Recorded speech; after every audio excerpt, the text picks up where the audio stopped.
Hi there. I'm still waiting for everybody to join the live transmission.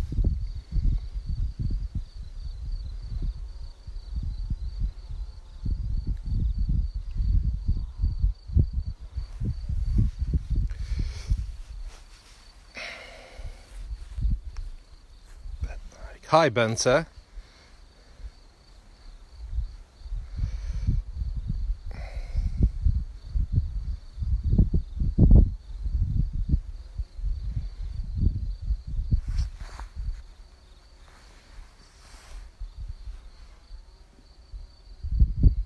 Hi Todd.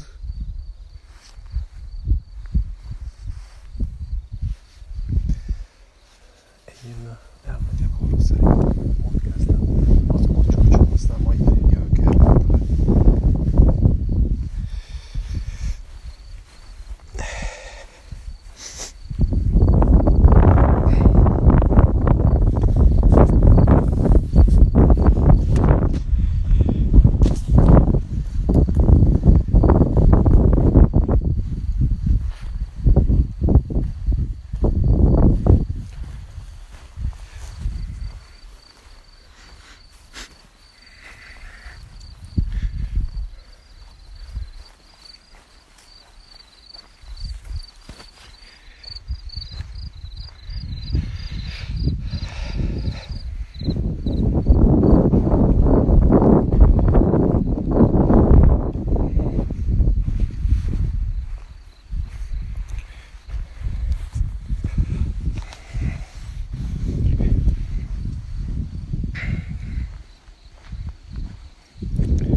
Hi Alex.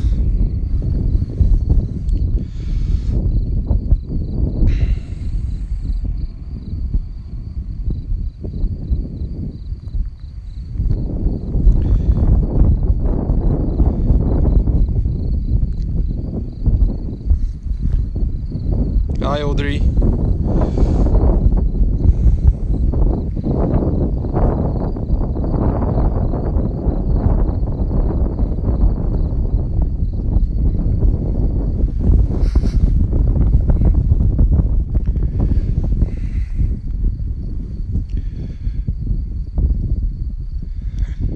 Yes, I can confirm. There are about 17-18 degrees.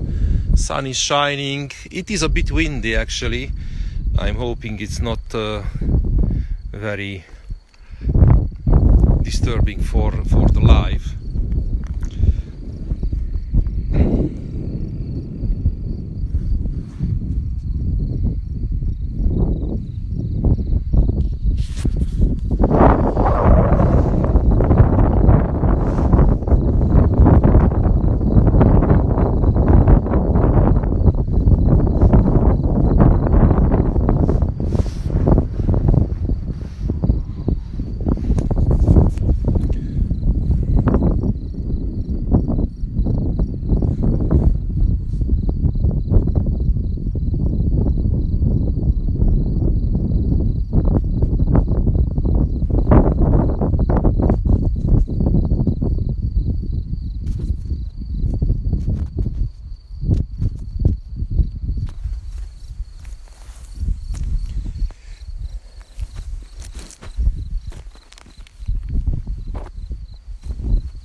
Okay, so I think it's time to start.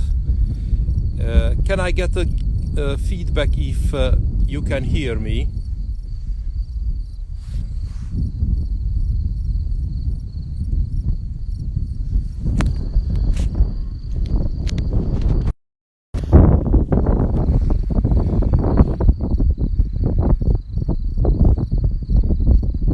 Sound is great. Okay, loud and clear. Okay, thank you very much for the feedback. So my name is Zoltán Kovács. I'm the winery director of Royal Tokaji, and for the next 40-60 minutes I will present and give you some information about the wonderful Tokaji wine region and the wines what we produce on this terrific landscape.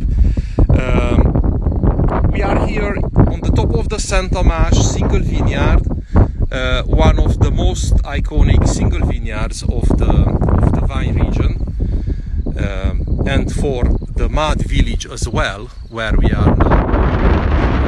And the height of this single vineyard is about 230 meters, and we are surrounded by a lot of hills which used to be small volcanoes 2 million years ago, when the volcanic activity here in the wine region was very active. So all these small hills were active volcanoes around us. Each and every one of these volcanoes has a specific and very distinctive character. As you can see on the Saint Tomasz, we are quite reddish, very red. So the stones what we got here, they are very red. It's due to the iron oxides, which here the soil it's very rich. But other single vineyards have different composition of the minerals. For example, New Lasso, which is 200 meters from here, you can see it on the plateau there. It has a composition of yellowish brownish color of the minerals, and the Becek, which is also a big terroir for us, there you can see it. It is very white, chalk white actually, on the composition of the minerals. But first of all, let me speak about the geography of the wine region, and why we are so specific in climate. Even we are the northest and the eastest wine region of Hungary actually, which give us the specificity of the wine region. There are three main geographical factors. You can see over there are hills which encounter around 600-700 meters in altitude, covered by forests. Those are called Zemplén Mountains. Zemplén Mountains, it's a mountain range in between the wine region and the Carpathians, higher mountain ranges located in Slovakia and Poland. But the Zemplén Mountains have a very important role actually to stop the chilly winds which comes over the wine region from the Carpathians. So they have a huge protective role. They are like fences against those chilly winds. Then from the south we got the nice weather. So in front of us you can see, from the southwestern part of the wine region, we have the Great Hungarian Plain. From the Great Hungarian Plain is the part of Hungary where Hungary has the biggest agricultural lands actually, with main culture like wheat and corn and those big cultures. So from there, during the summer and autumn, we got the very good weather, dryness, which is also very important for our quality production. And then we cannot see from here we have two rivers which join on the other side of the Tokai Mount. That's the Tokai Mount. On the other side of the Tokai Mount we have the Tokai town, and there we have two rivers which join. The Bodrog, which flows all over along the wine region. It joins Tisza, which is the second biggest river of Hungary, and these two rivers provide the water needed for the botrytization in autumn. So very important geographical factors which influence the climate of the wine region, which gives us the specificity of the wine region to be able to produce high quality grapes, very rich in aromas and sugar content. And this climate allowed us to have very long harvests, which very often starts in September, and very often we still harvest in the middle of November, because we are looking for a certain quality. We are looking for berries. We are looking for berries which are touched by the botrytis and then shriveled because of the good weather. Very often during the autumn, a day looks like being very moisty, foggy in the morning till 10-11 o'clock, and afterwards then just disappears the fog, and it starts a very nice sunny weather, which helps us with the shriveling of the berries. So this is the quality what we are looking for, which is given by these meteorological and conditions actually.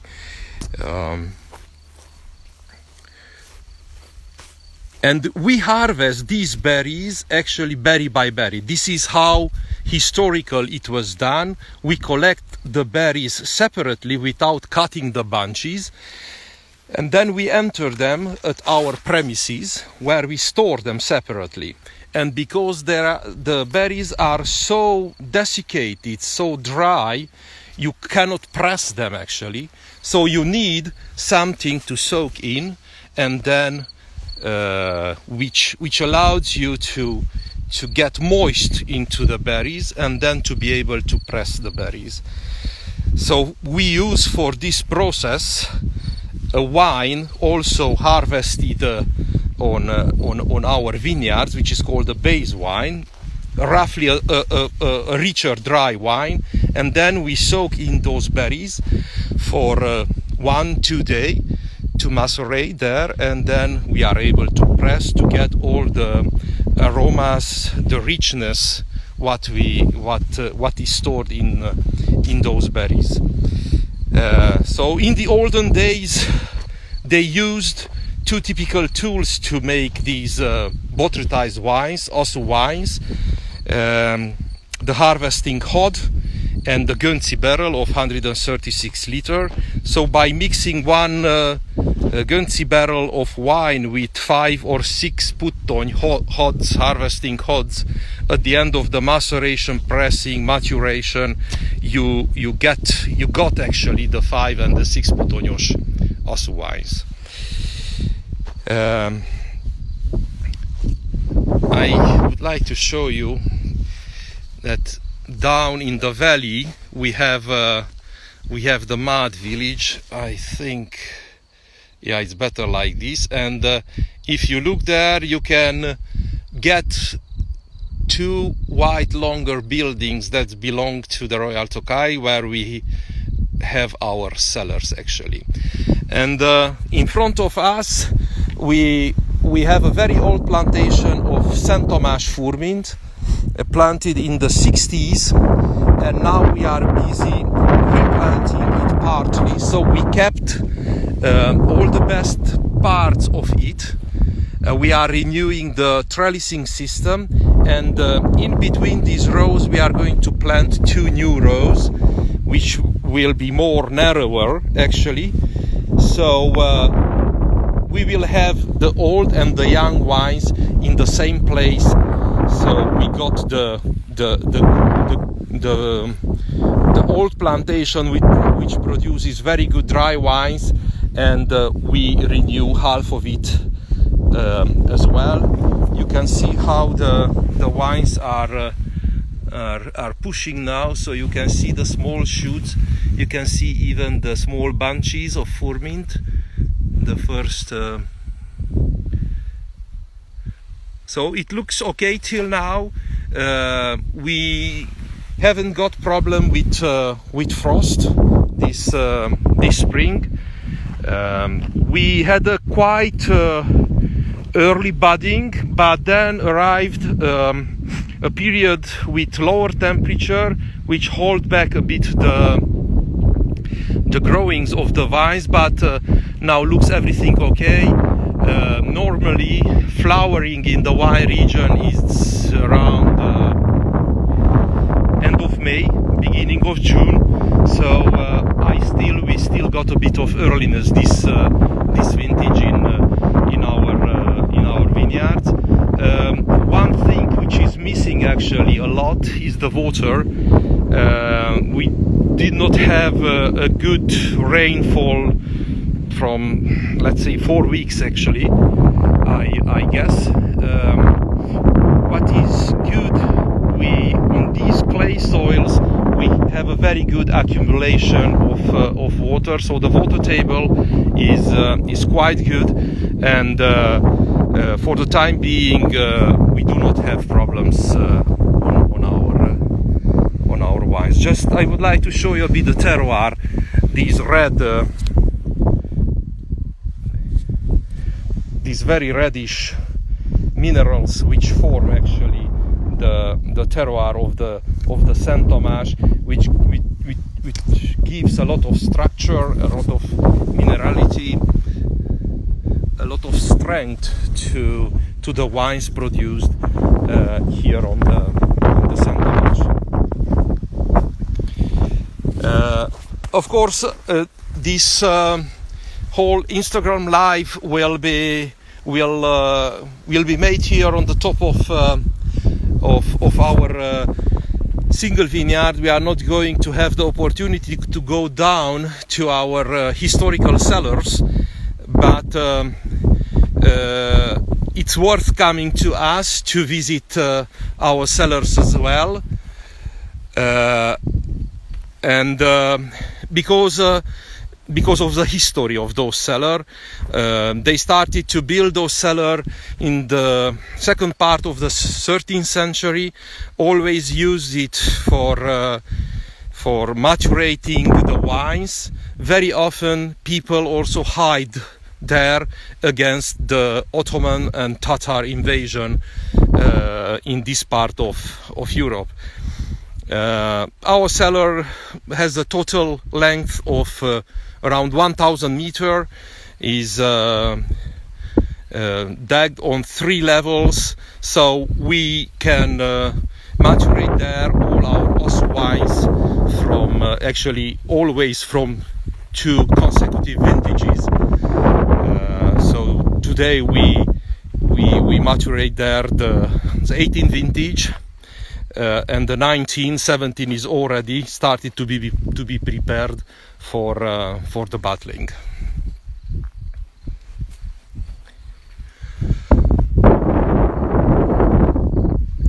So just a few other information about the wine region. The wine region has altogether around 5,000 hectares spread over 28 villages. Royal Tokaji has plantation on 2 villages actually. The main village is Mad, where we have the bigger part of our land on different first growth, for example Saint Thomas, New Lasso, Becek, or the second growth of Bircsalmás, which I can show you, is just in front of me. It's over there. That's the Bircsalmás. It's going all over above the village on that direction. And but we also have a terroir, a single vineyard on the Tarcal village, which is called the Mézes Máj and was classified great first growth in the 1700s. So we own from the Mézes Máj actually there 11 hectares from the total of 19 hectares. I'll try to show you where is. So Tokaji Mount is there, and those slopes belongs to Tarcal, and there we got the Mézes Máj plantation. Altogether, Royal Tokaji has land of 108 hectares, and we produce our own grapes on 86 hectares, which are under production, and 54% of those plantation are first growth and great first growth. We use also some second growth for our grapes, like the Birsalmás, like Sarkad, like Urágya. Actually, Urágya has a very nice Hungarian name, which means God bed. Very exciting dry wines we expect to produce there. We have a very young plantation there actually.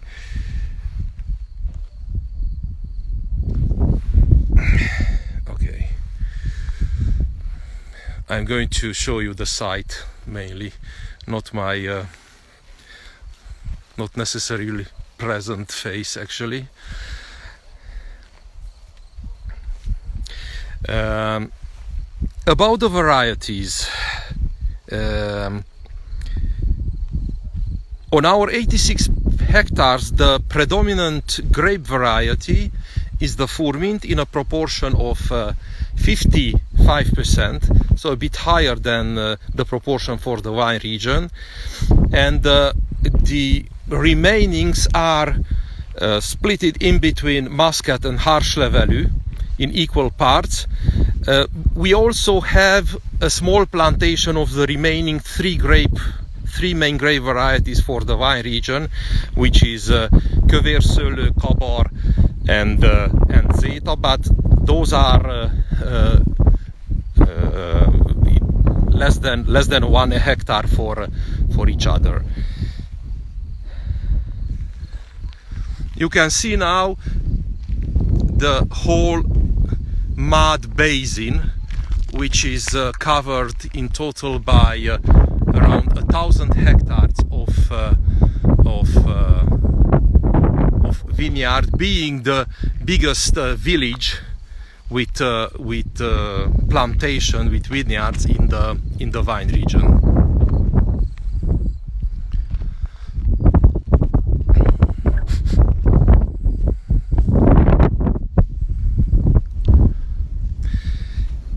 So traditionally in the wine region, people produce sweet wines, and every classification which was done for the wine region is reflected actually the capacity of producing sweet wines for the land.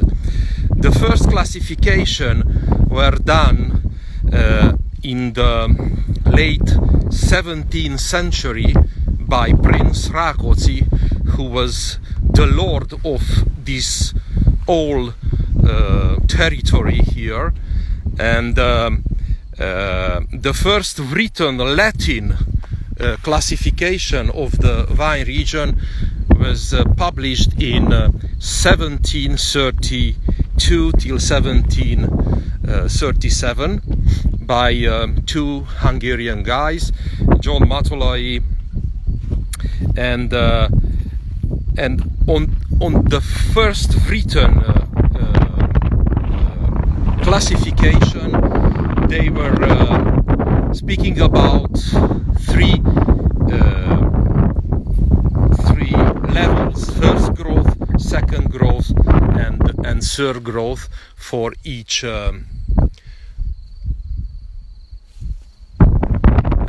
to read. What are you? Yes, I'm on one of them, on the Saint Tomás actually. Yeah, so 1737. He was speaking about three growths: first, second, and third growth. Later appeared another classification which was ordered by the Royal Court of Vienna, where they were mentioning two great first growth on the Tokaji hill southern slopes actually, which were Mézesmány, who belongs to Royal Tokaji in the big majority, and Szarvas, called deer in Hungarian. So those were classified in 1749, 1750 as great first growth.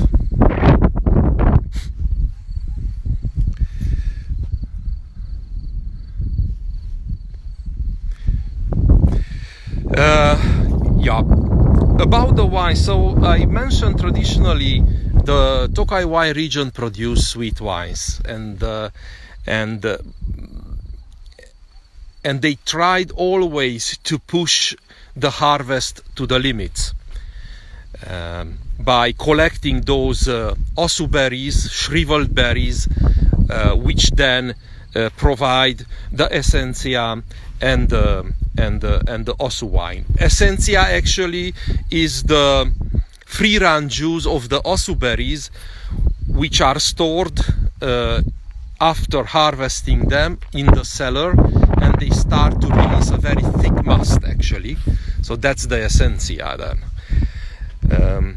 But always the wine region produced dry wines as well. Those dry wines doesn't look like the ones produced in these days.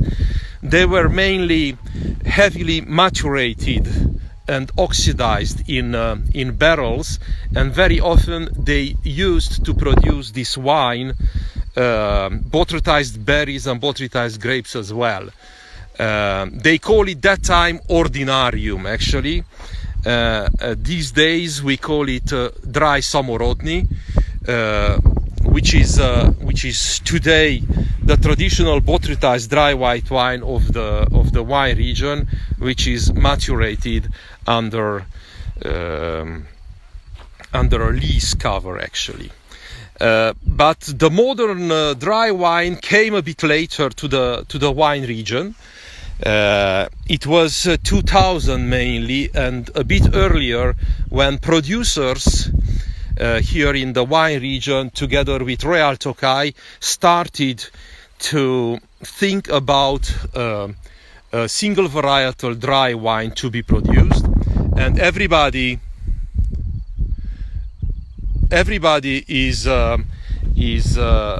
it was very committed to find the so-called big dry Furmint. Of course, we didn't have a lot of experience in dry wine. We started our work with all the problems and everything around producing a big dry wine, starting from choosing the best terroirs, choosing the best techniques to be done, how to maturate, how to make it, how do we need to use stainless steel, do we need to use barrel, how long to maturate in barrel, a lot of questions which rose that time. So a bit everybody took his own way. Royal Tokaji way was let have maturity and freshness in the same time in our wines.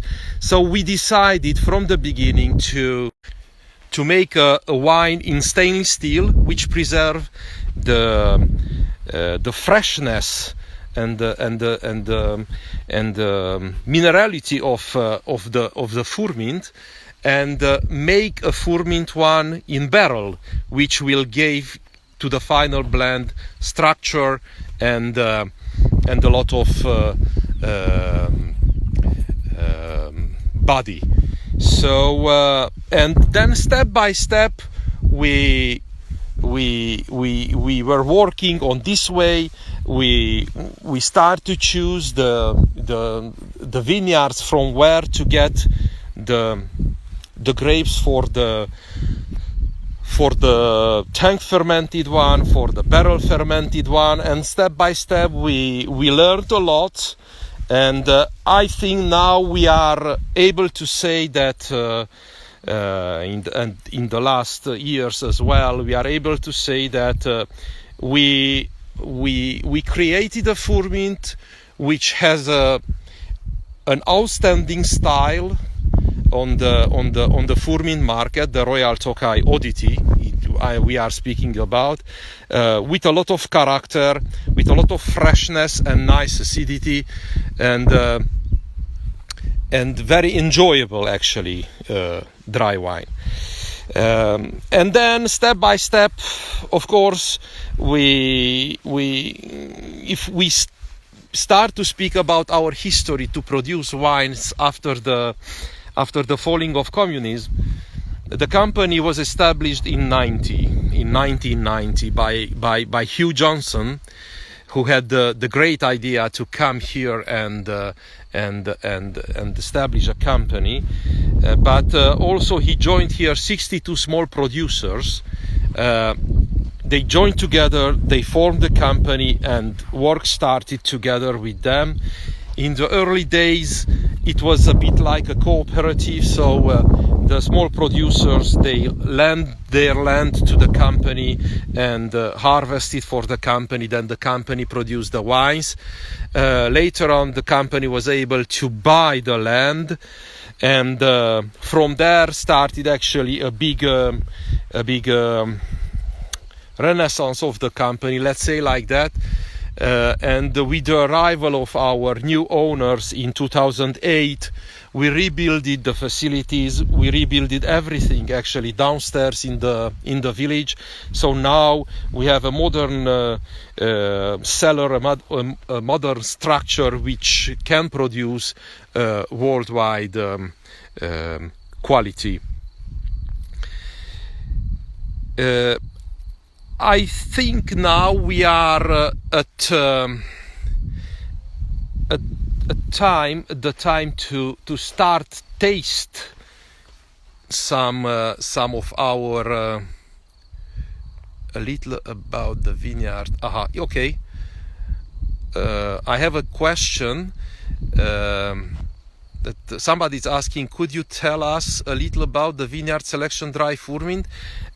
Yes. I will let's do it that first, and then I'll start the tasting, because I brought some wines up here. So our philosophy to produce the dry wines. So as I said, we have parcels which are designated for the tank fermented oddity. Also bought in from small producers with long-term contracts, and we have our single vineyards. Our single vineyards where we produce single vineyard dry Furmint, like Szent Tamás, like Nyulászó, like Becsek, like Mézesmáj. For the vineyard selection, we make a selection of barrels from the single vineyard vines. It means we are looking for those barrels which reflect more the Furmint as a grape variety and less the single vineyard, the terroir which is behind it. So, and then we blend together those barrels to create a wine called Vineyard Selection, which gave back the Furmint character, the barrel fermented and barrel maturated Furmint character, but which is made from our single vineyard terroir. So this is the concept of the vineyard selection. above we have the single vineyards where the terroir character is stronger than the variety character, and below we have as a first entry the oddity, which is then a blend.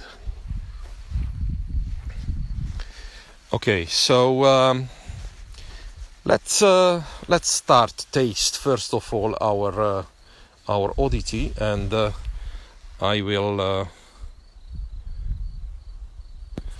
ask my colleague to help me.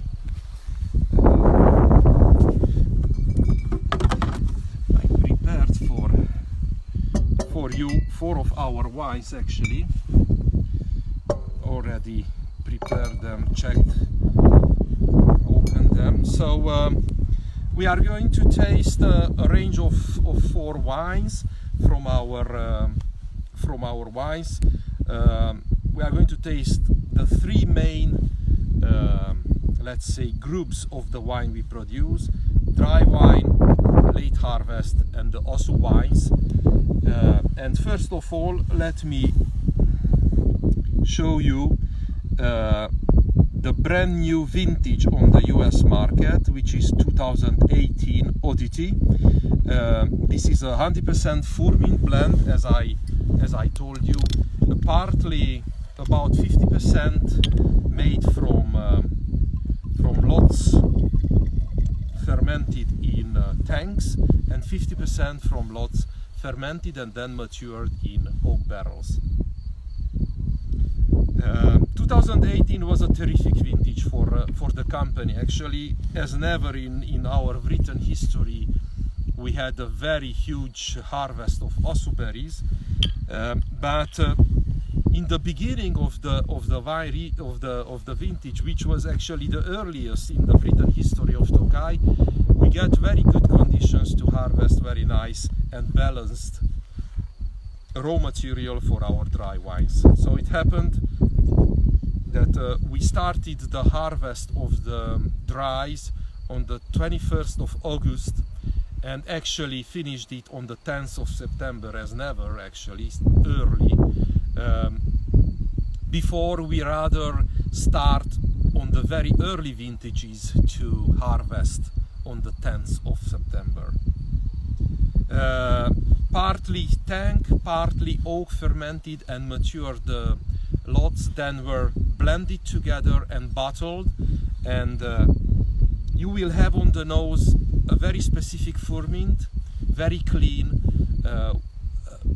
with a very nice structure, some apple, pear, some white meat peaches very often, and you have behind a very nice touch of the barrel maturation, which enrich actually the nose of the wine. If we taste it,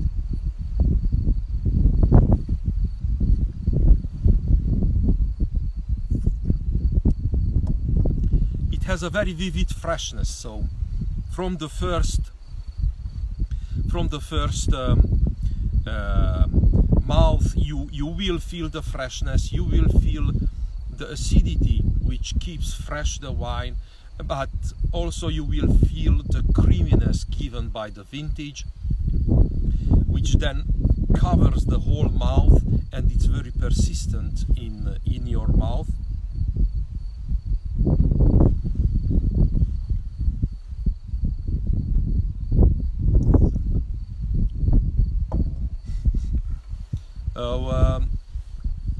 I like a lot this wine, this Furmint wine.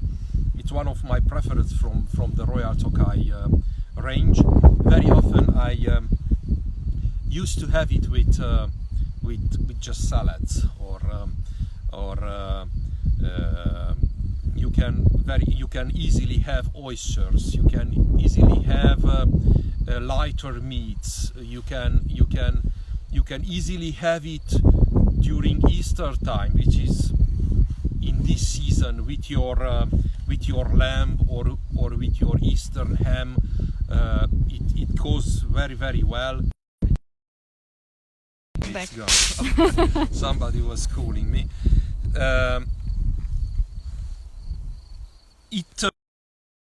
reality and the structure.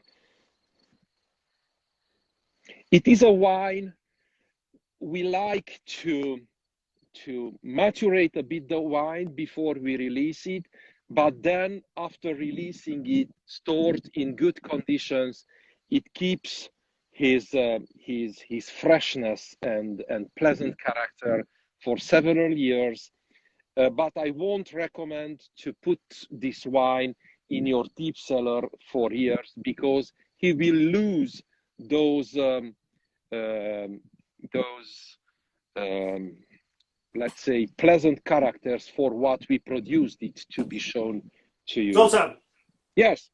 Hello. Hi. Hi, Charlie. Hi. Hang on, I need to check I can hear you. Sorry to interrupt. Go ahead. No, it's fine. I was just trimming some asparagus and wanted to find out how it's going. Yeah, I think you got the thing, because I just checked yesterday, and my wife, she made some asparagus for us, and it went brilliantly with asparagus. A bit of buttery boiled or fried asparagus with some duck, actually breast, was delicious. Fantastic. Well, you're beautifully framed by Gigi. Gigi? She's Say hello. she's on the other side. Turn it round, let's have a look. Turn it around.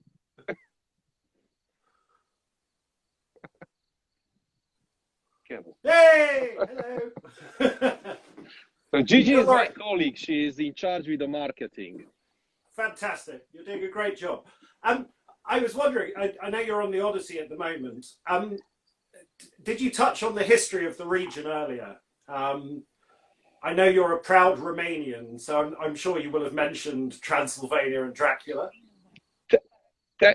Thank you, Charlie, mentioning my ancestors. I'm not Romanian, I'm Transylvanian.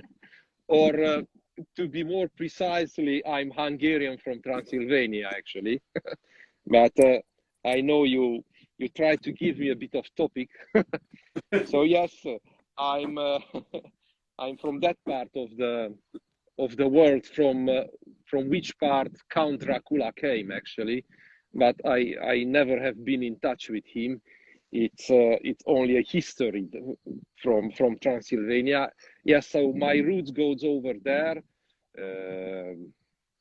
and yeah. So I partially touched that in the 17th, 16th century, this part of Hungary was owned by the Prince Rákóczi, who was Prince of Transylvania as well, on that part of the history of Hungary, and they did a tremendous job for this part of the wine region. They ordered the classification. They used the Osu wine, the botrytized wine, for political purposes. Very often he sent it wine to Louis XIV, the king, the Sun King of France, and yeah, we have the Tokai Osu mentioned on the first written menu published on the Versailles Chateau, very sumptuous dinners. But yeah, during the history there were a lot of well-known people who loved Tokai, and maybe there are some people they don't know that even Catherine the Great, the Tsarina of Russia, she was holding a garrison of Cossacks in Tokai to ensure her Tokai wines actually to not be stolen by the others, and I suspect there are a few Americans watching as well. Yes, Thomas Jefferson, yeah, the third president of the United States, actually, who I think edited the Independence Proclamation that time. He was also a big fan of the Tokai wine.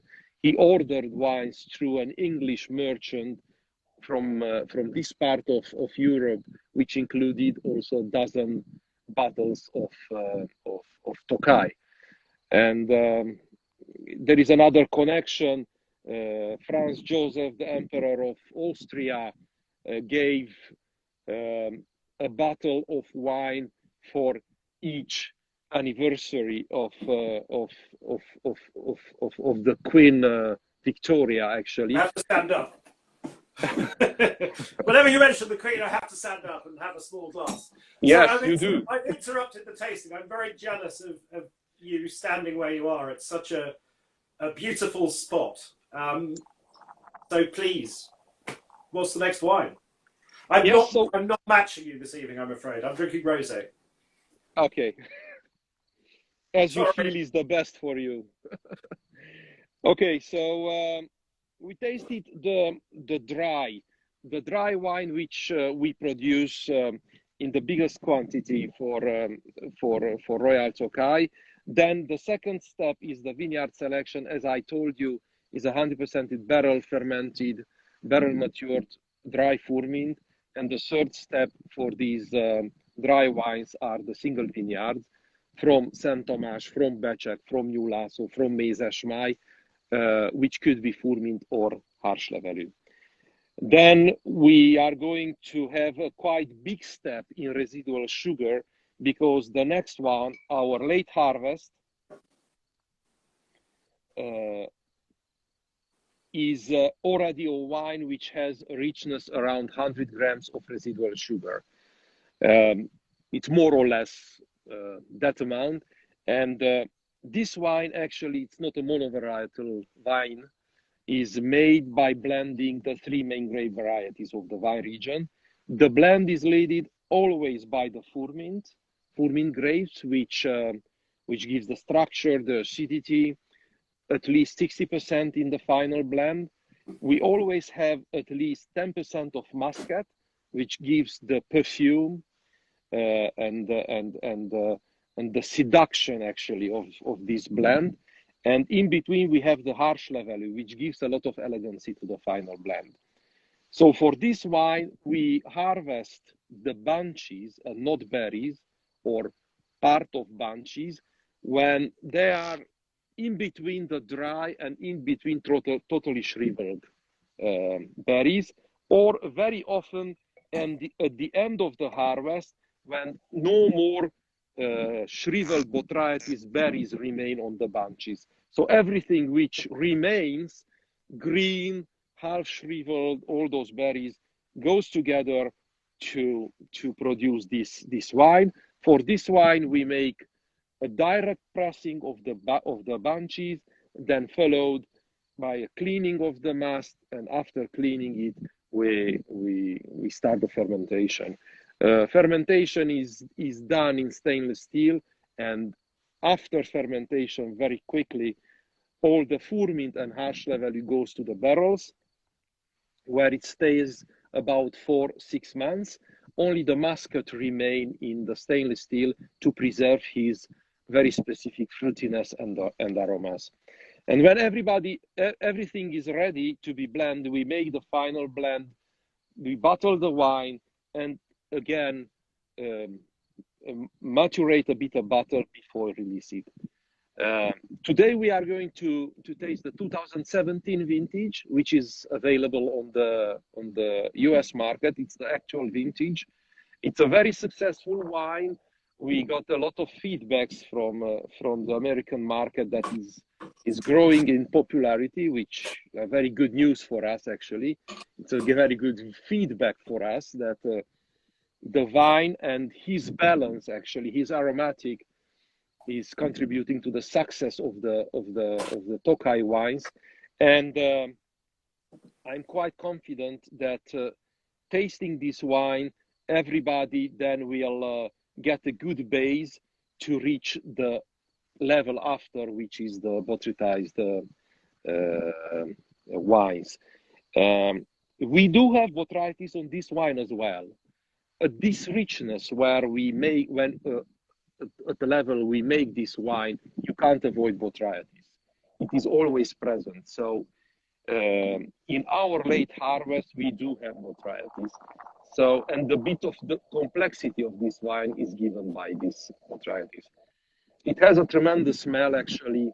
The Harshla value, which is also a half aromatic grape variety, together with the muscat, gives a very, very nice nose, very pleasant. And what do you serve this wine with at home? Let's take your preference, Charlie. Which one? I have so many. Yeah, I love it with just cold cuts when the sun is out. You know, Parma ham, charcuterie. Yeah. Mahama, air-dried tuna. Just Mahama, yes. Look, so this late harvest, because it has a very good acidity actually, which makes the final balance and it keeps it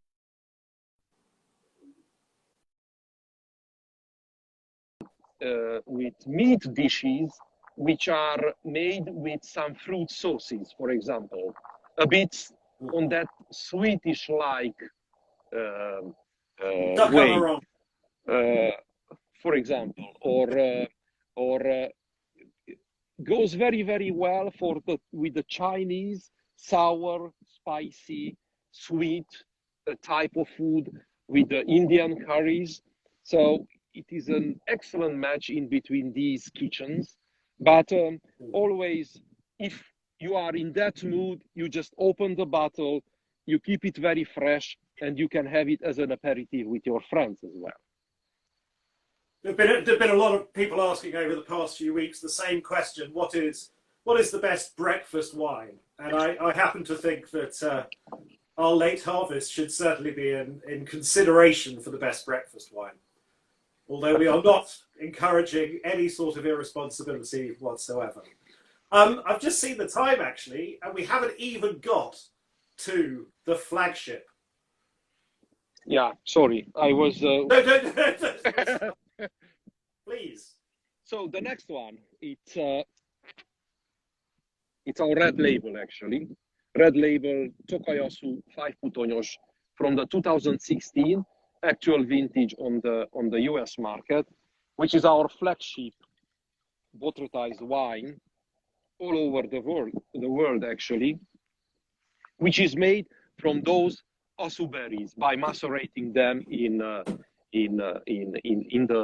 the fermenting must. Actually, we always use a fermenting must to soak in and macerate the asu berries, and the fermenting must gives you the possibility to make the maximum extraction from those berries. You need to have 100% good quality, but then the result is always the best.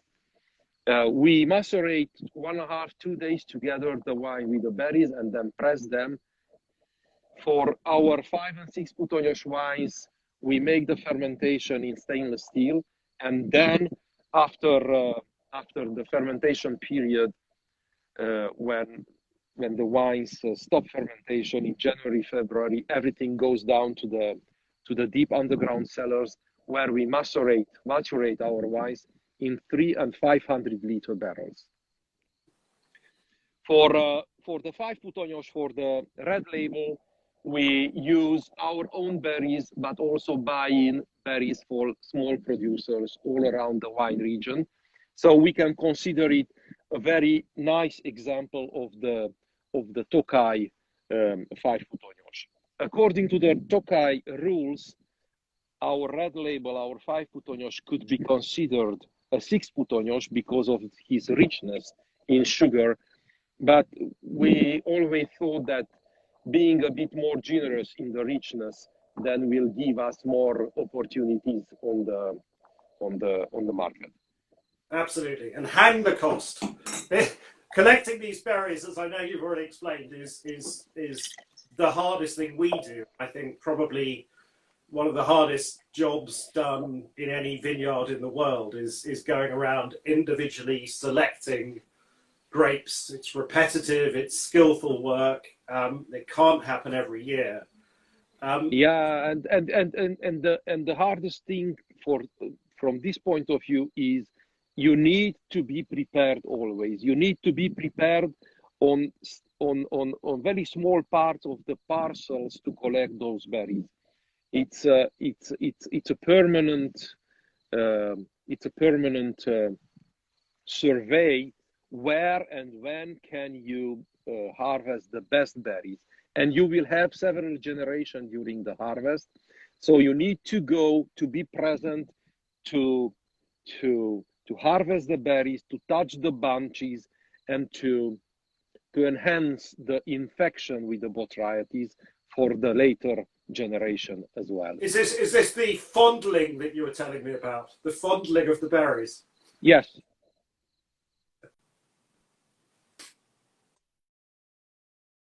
Tasting 2016, which came.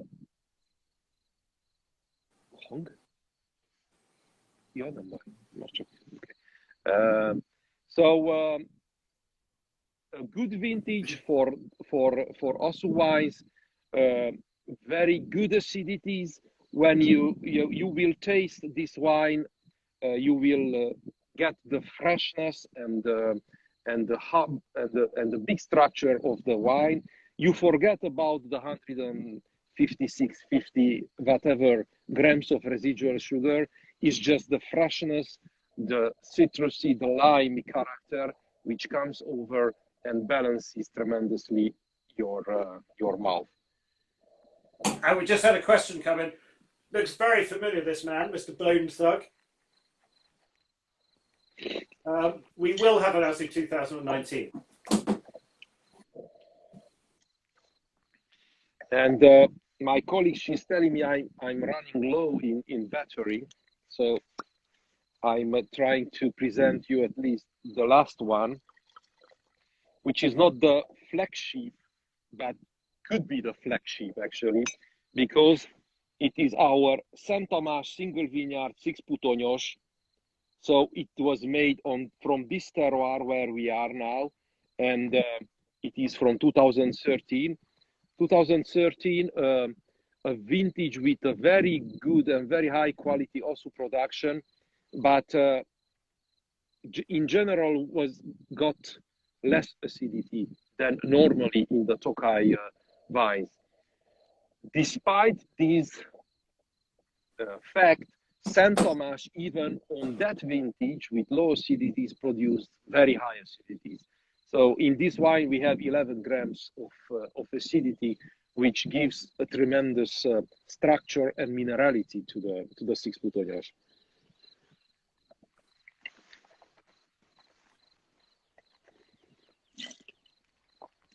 What is the best dessert you can have at the end of the meal? Or you can have it with some blue cheeses or some desserts based on We're a Cuban cigar, I would say. Yeah. Partagas Sire D number 4. Or we've got up from that. I mean, it is just fantastic. Sat outside exactly where you are. Now you're making me really jealous. On top of that beautiful extinct volcano, beautiful cigar. Coiba Behike, Szent Tamás 2013. Perfect. Yes, and we are very proud on this wine because this year he was pointed 100 points by Wine Enthusiast actually. So it's a big success. So actually it shows that the terroir of Szent Tamás, it's one of the best of, it's not the best terroirs of this village and the wine region as well. We are also very proud on our earlier wines, for example, 2007 Essentia, who got 100 points from Wine Advocate, or the first ever wine who got 100 points from the modern history of Tokaji, the 99